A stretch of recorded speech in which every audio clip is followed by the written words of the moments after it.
Alam mo, Iha, akala ko noon, pag tumanda ka, friendship is forever.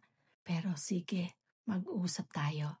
Kasi may mga kalokohang paniniwala tayo tungkol sa adult friendships.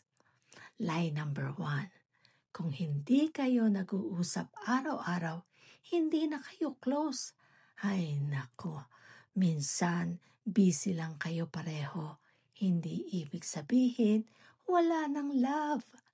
Lie number 2. Kapag nagbago siya, fake na siya. Hindi, nag-grow lang. Lie number 3.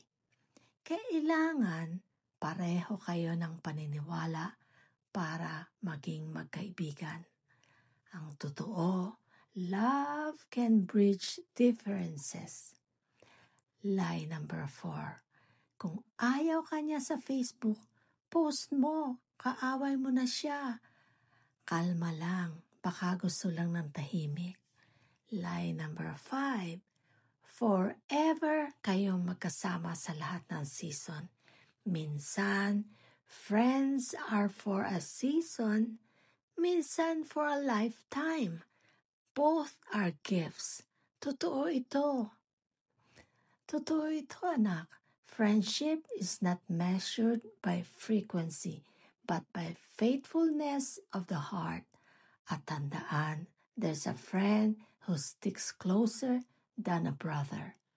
Si Jesus yon.